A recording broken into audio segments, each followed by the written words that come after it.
My name is Jack Williams, and until a few months ago I thought I had it all. A thriving career as an attorney, a beautiful home in the suburbs of Los Angeles, and, most importantly, a stunning wife, Grace. She was magnetic, effortlessly charming, and the kind of woman who could silence a room just by walking in. Everyone admired her, envied me, and I let myself believe that I was the luckiest man alive. Grace and I had been married for 10 years. At least, that's what the calendar told me. In truth, it felt like only the first 5 were real. Somewhere along the way, something shifted. Subtle at first. She'd stop laughing at my jokes, her kisses grew colder, and her once vivid eyes would glaze over whenever I talked about my day. I chalked it up to the natural course of marriage. People change, don't they? But it wasn't until that fateful evening that I realized just how much she'd changed, and how blind I'd been. We had been invited to a high-profile party hosted by one of my clients. It was the kind of event Grace loved. Glitz, glamour, and a chance to show off her designer dresses. That night, she wore a scarlet gown that hugged her figure perfectly. Heads turned as we entered the room, and I couldn't help but feel a swell of pride. But then I noticed him, a young, cocky photographer named Nick Harrison.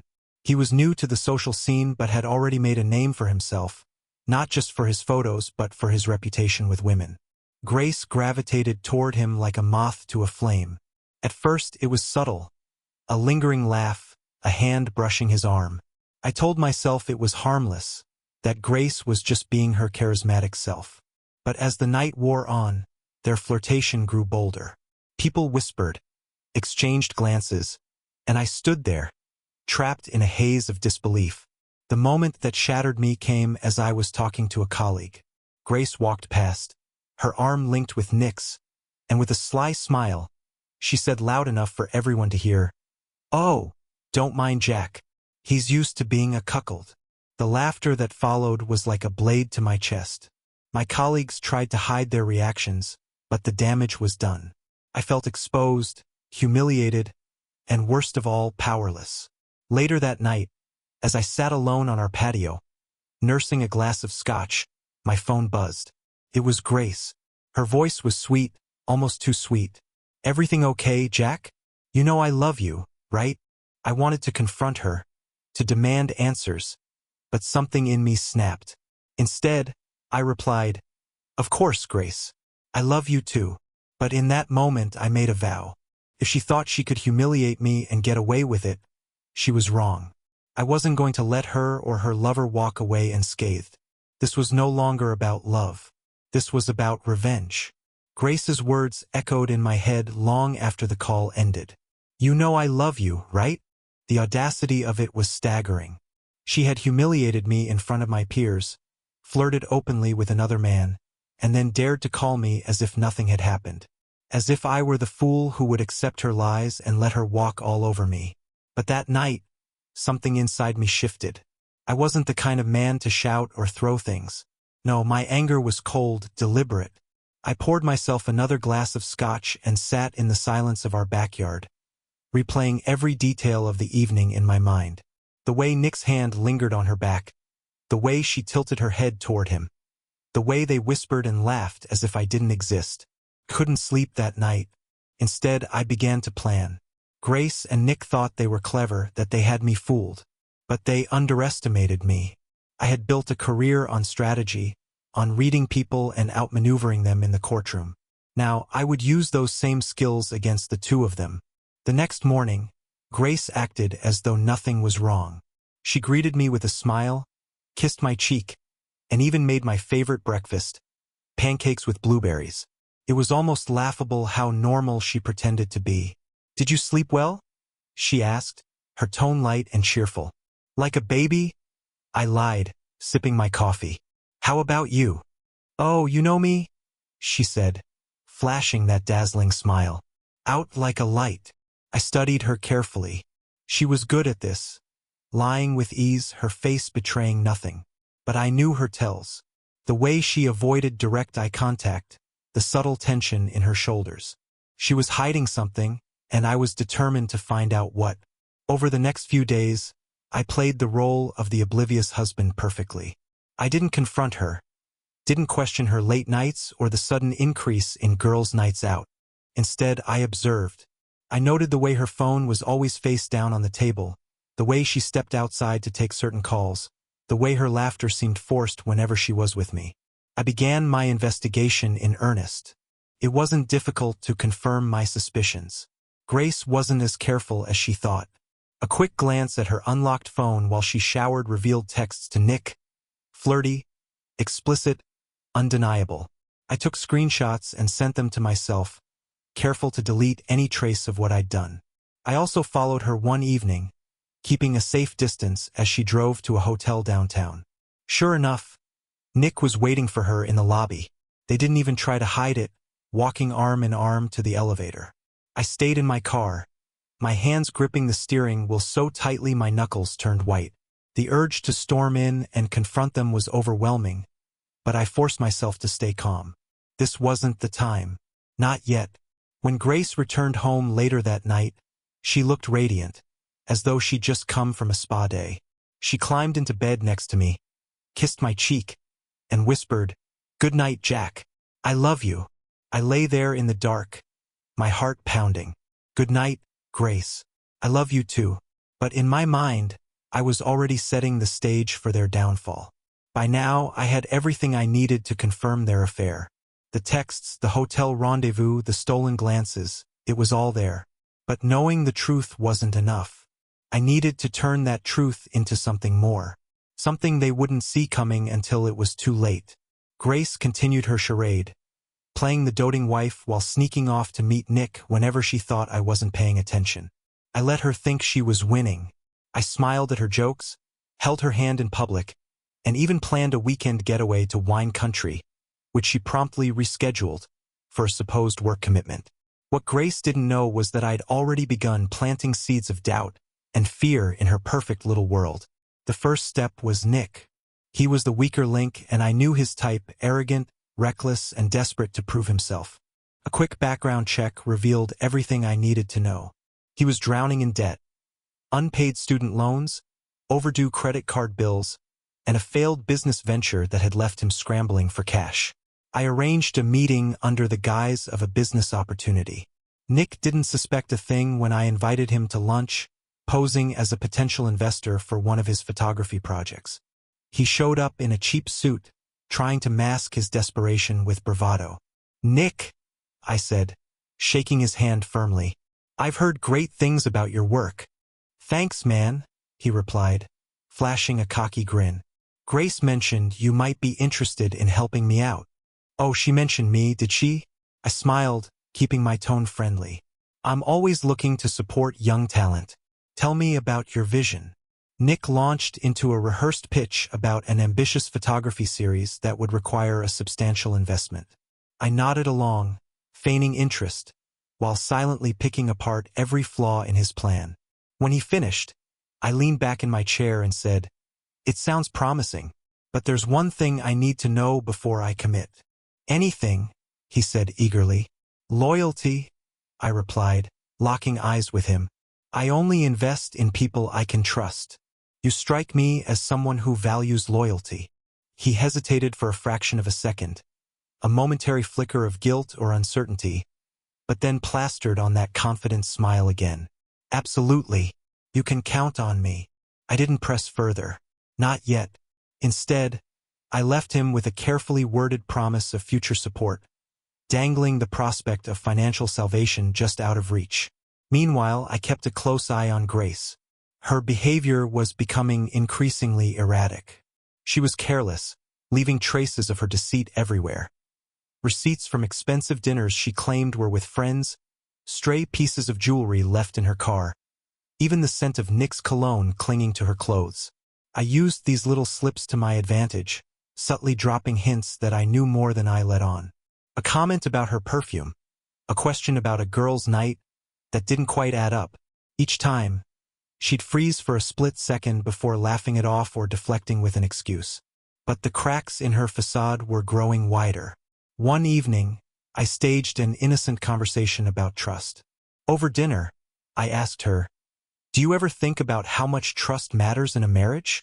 She paused, her fork halfway to her mouth. "Of course," she said, her voice too light, too casual. "Why do you ask?" "Oh, no reason," I replied, shrugging. "Just something I was thinking about. It's amazing how fragile trust can be, don't you think?" Her smile faltered, just for a moment, but it was enough. I could see the gears turning in her mind, wondering if I knew something. As the days passed, I continued to play my part, the devoted husband, the supportive partner. But beneath the surface, I was laying the groundwork for their downfall. They thought they had the upper hand, but they were wrong. I wasn't just watching them, I was hunting them. Grace thought she was clever, hiding behind her smiles and excuses, but the more she tried to cover her tracks, the more obvious her deceit became. I wasn't just observing anymore. I was studying her, analyzing every detail of her routine, every deviation from the truth. What I uncovered was far more than I had anticipated. Her affair with Nick was only the surface of a much darker truth. Grace wasn't just a cheating wife. She was living a double life. It started with her finances. As I combed through our shared accounts, I noticed transactions that didn't add up.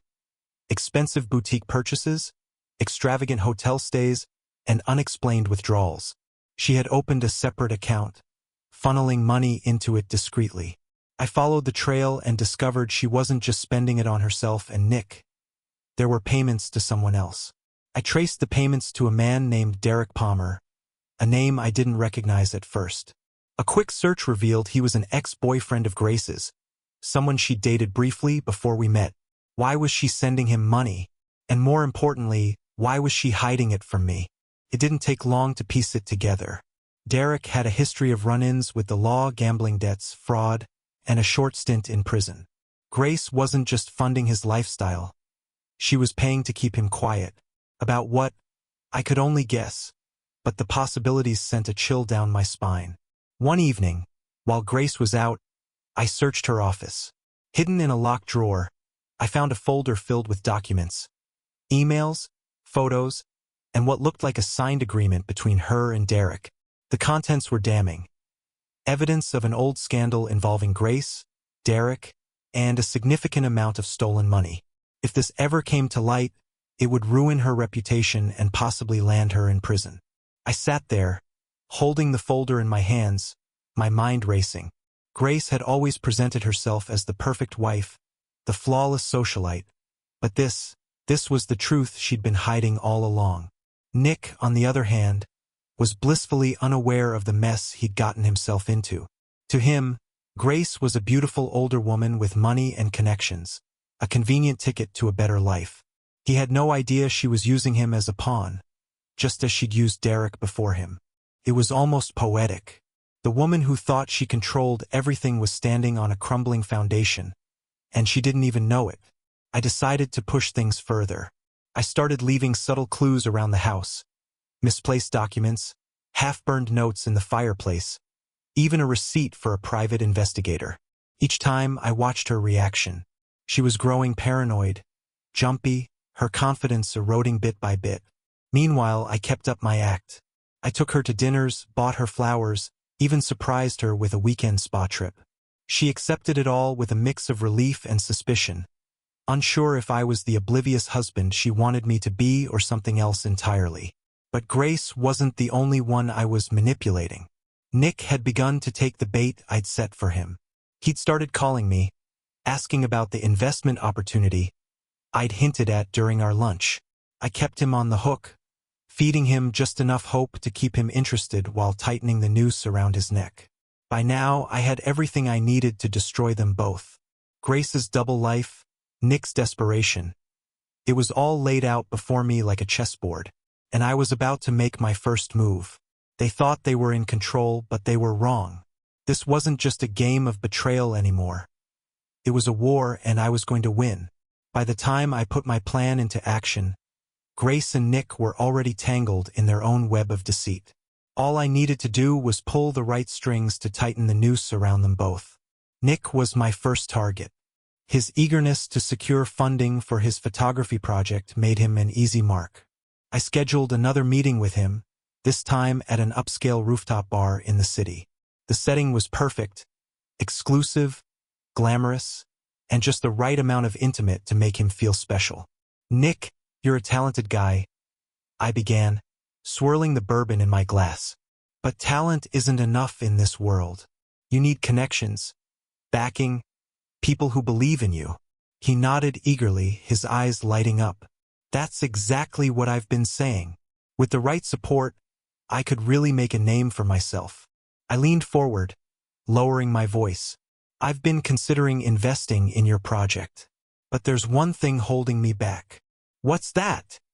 he asked, his excitement dimming slightly. "Your relationship with Grace," I said bluntly.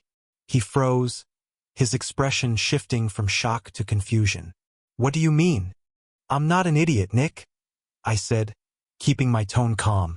"I know what's been going on between you two, and honestly, I don't care. Grace and we have an understanding." It was a lie, of course, but I could see the relief wash over him. He thought he'd dodged a bullet. "That said," I continued, "it's important to me that our arrangement doesn't interfere with business. Grace can be impulsive, emotional. If you want me to invest, I need to know that you're not going to let her derail this opportunity." Nick hesitated, clearly torn between his loyalty to Grace and his desire for my money. I could see the gears turning in his head, weighing his options. "Of course," he finally said, forcing a smile. "This is strictly professional. Grace and I are just having fun, you know?" I smiled back, clinking my glass against his. "Good, because I have big plans for you, Nick. And as long as you keep things under control, we're gonna make a lot of money together." What Nick didn't realize was that I'd recorded our entire conversation. His betrayal of Grace was now on tape, a weapon I could use when the time came. Meanwhile, I set my sights on Grace. Her paranoia was reaching a boiling point, and I decided to push her over the edge. One evening, as she was getting ready for another girls' night, I casually mentioned that I'd hired a private investigator. "Work-related," I said, watching her reaction in the mirror. "Just making sure a potential client is on the up and up." Her hand froze mid-air, the mascara wand hovering inches from her eye. "Oh? Anyone I know?" "No, just some small-time photographer," I said with a shrug. "But you know how these things go. People can seem charming on the surface, but you never know what they're hiding." Her face went pale, and she quickly turned back to the mirror. "Sounds smart," she muttered, her voice unsteady. As she left the house that night, I knew her mind would be racing, wondering how much I knew, how close I was to uncovering her secrets. The next phase of my plan required precision. I began anonymously sending Grace and Nick cryptic messages, photos of them together, snippets of their texts, even a screenshot of Nick's conversation with me. Each message was designed to sow mistrust and paranoia between them, to make them doubt each other's loyalty. It worked better than I could have hoped.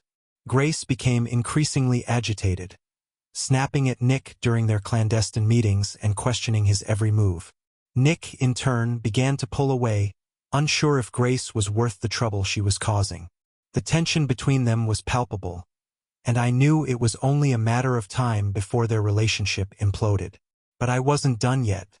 The grand finale was still to come, and when it did, it would leave no room for doubt about who held the upper hand. Grace was unraveling. Her once flawless composure was now riddled with cracks, and every attempt she made to cover them only exposed more. She snapped at me over trivial things, spent hours locked in the bathroom on her phone, and had started drinking more than usual. One night, as she poured her third glass of wine, I casually asked, "Rough day?" She froze, then forced a smile. "Just busy, that's all." I nodded, pretending to accept her lie. "You've been so stressed lately. Anything you want to talk about?" "No, I'm fine," she snapped too quickly. Her paranoia was taking over, and I stoked the fire at every opportunity. I left subtle traces of the anonymous messages where she could find them. A photo of her and Nick slipped into her purse, a printed text thread tucked into her favorite book. Each time I watched her reaction. The panic, the confusion. Nick wasn't faring much better. He called me one night, his voice laced with desperation. "Jack, man, I think someone's messing with me." I keep getting these weird texts about Grace. You don't think she's, setting me up, do you? I smirked. I wouldn't put it past her. Grace has a way of looking out for herself. He swallowed audibly. You think she'd throw me under the bus? Wouldn't you? I asked, letting the question hang. By the end of the call, Nick was more paranoid than ever, his trust in Grace crumbling. It was almost too easy. They were so focused on each other, so consumed by their fears, that they didn't see the bigger picture. They didn't see me. The stage was set. Now it was time to bring everything crashing down. The day I'd been preparing for had finally arrived. Grace and Nick were on the brink of falling apart, and all I needed to do was push them over the edge. I arranged a dinner with Grace at our favorite restaurant. It was supposed to be a make-up night, me pretending everything was fine, her trying to cover up the cracks. But this time I wasn't going to pretend. I had one final move to make. We sat at a quiet corner table, the soft glow of the candles flickering between us. Grace was tense, her usual charm replaced with forced smiles and nervous glances. Jack, is everything okay? You've been acting distant lately. I leaned back in my chair, studying her carefully. Everything's fine. Just been thinking a lot about trust. She flinched, the word hitting her like a blow. What do you mean? I didn't answer immediately. Instead, I took a slow sip of my wine, letting the silence stretch between us. Then I pulled out my phone and showed her a photo, the one I'd taken earlier that week when I followed her to the hotel. Her face went white. She didn't say a word, just stared at the image in shock. Grace, I said softly, I know everything. About you and Nick. About Derek. About all of it. Her eyes flickered with panic. Jack, I can explain. Please, let me explain. But I cut her off, my voice cold. You think I'm some fool, don't you? That I wouldn't see through all your lies? You think I wouldn't figure it out eventually? Tears welled up in her eyes, but I wasn't interested in her apology. Not anymore. You destroyed us, Grace. You destroyed me. And now, I'm going to make sure everyone knows the truth. I stood up, leaving her there, speechless. The weight of the moment hung in the air as I walked out of the restaurant. I wasn't done yet. There was still Nick to deal with. The next step was Nick. I knew he'd be furious when he found out I had confronted Grace. He'd probably think she'd come clean, maybe even deny everything to save face. But he didn't know I had already set the stage for his fall. I called him the next morning, his voice groggy from the late-night anxiety I knew he was experiencing. Jack, you have no idea what's going on. Grace, she's freaking out. She said you know everything. I could hear the panic in his voice, and it fueled the fire inside me. I know everything, Nick. I know about the hotel, the lies, and what you've been doing behind my back. He paused. I could almost hear him sweating.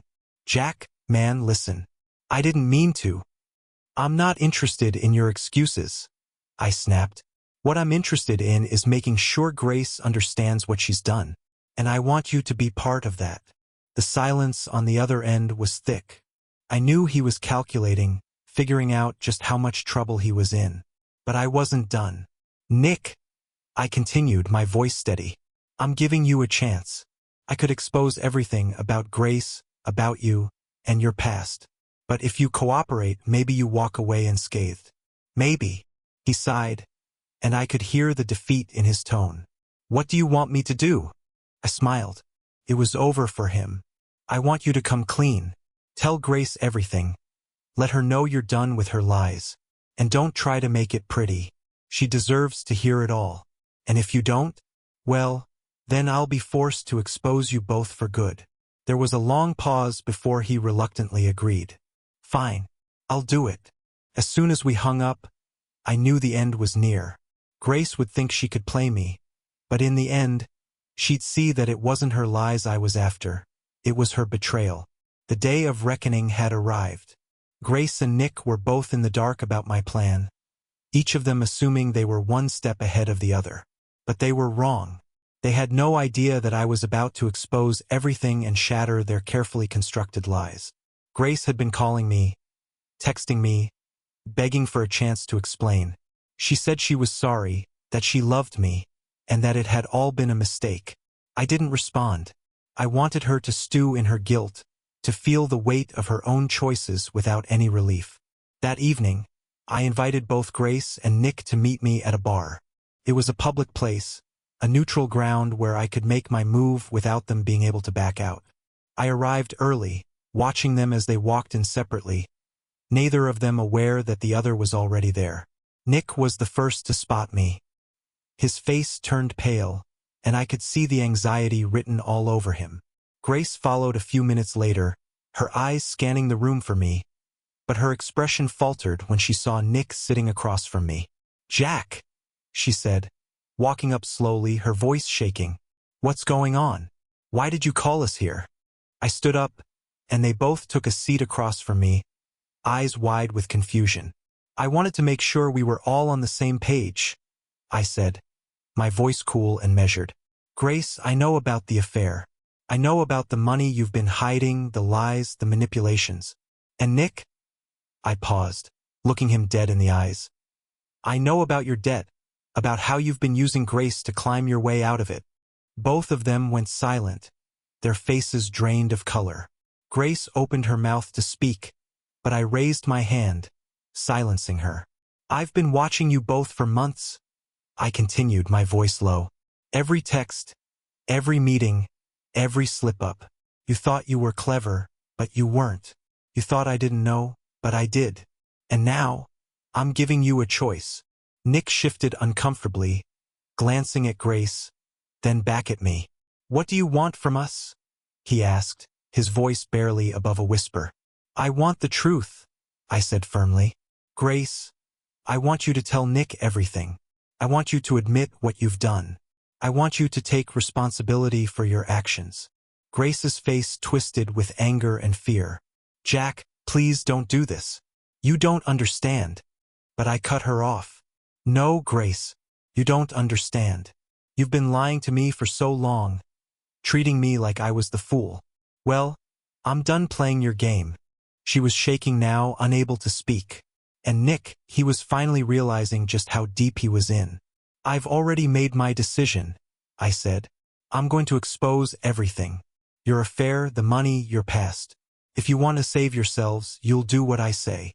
They both sat in stunned silence, unable to form words. "I'll give you 1 day," I said, standing up. "Figure out how you're going to handle this. But when the clock strikes midnight, everything will come out. All your lies, all your betrayals. Everyone will know the truth." And with that, I left them in the silence of the bar, their fate sealed. The hours leading up to midnight felt like an eternity. I didn't sleep. I didn't need to. I knew exactly what was about to unfold. Grace and Nick had no idea how thoroughly they had been outplayed. As the clock ticked closer to the deadline, I sat in my office, watching the notifications roll in. Texts, calls, messages from people who had no idea what was coming their way. Grace was in full panic mode. She'd sent me an avalanche of texts, pleading, begging for mercy. She even threatened to expose some of my secrets, trying to turn the tables. But none of it mattered. Nick, on the other hand, had completely folded. After our confrontation, he disappeared. I didn't hear from him again. I didn't need to. I knew he had called Grace, trying to get her to talk him out of this, but I could see it in his eyes when we last spoke. He was already defeated. He had no choice but to comply. As the deadline approached, I made my move. I posted the first set of messages, screenshots of Grace's conversations with Nick, photos of them together. I included a few photos of her extravagant purchases, the hidden bank transfers, and a copy of the signed agreement with Derek. Then I shared it all. The explosion was immediate. Social media lit up like wildfire. Friends, family, acquaintances, everyone knew the truth. Grace's reputation, built on years of careful manipulation and charm, crumbled in a matter of hours. People who had once admired her turned on her in an instant. But the real devastation came when I dropped the bombshell about Derek. I didn't just share his involvement in the scandal with Grace's finances. I exposed everything. The stolen money, the fraud, the blackmail. It was like a dam breaking, and the flood of betrayal washed over everything she had worked so hard to protect. Grace's phone rang nonstop, but she didn't answer. She couldn't. The truth was out, and there was no running from it anymore. As for Nick, he didn't take long to crack. The moment the post went viral, he sent me a frantic message. "Jack, please, I didn't know. I swear. I wasn't involved in any of this." But it didn't matter. The damage was done. Grace had used him just like she had used Derek, and now he was nothing more than collateral damage. I let them both stew in their shame. They had gotten what they deserved. But there was something oddly satisfying about it all, watching them fall from their pedestals, realizing that they were just as fragile as anyone else. Grace thought she had it all under control. Nick thought he could use her to get ahead. But in the end, I was the one who had played them. And I had no regrets. The dust had settled, but the damage was irreversible. Grace and Nick were ruined. Grace lost her friends, her career, and her reputation. Nick's name was dragged through the mud. His connections shattered. They both tried to make amends, but it was too late. I watched them from afar as they tried to pick up the pieces, but nothing would ever be the same. I had given them a chance to come clean, but they had chosen the path of deception. Now there was no escape. As for me, I walked away unscathed. I wasn't the victim in their story. I was the one who had written the ending. In the end, you learn that no one is untouchable. Trust, once broken, can never be repaired. Grace thought she could get away with her lies. Nick thought he could use her. But the truth always comes out one way or another. Let me know your thoughts in the comments, and if you've ever been betrayed like this, don't forget to subscribe for more.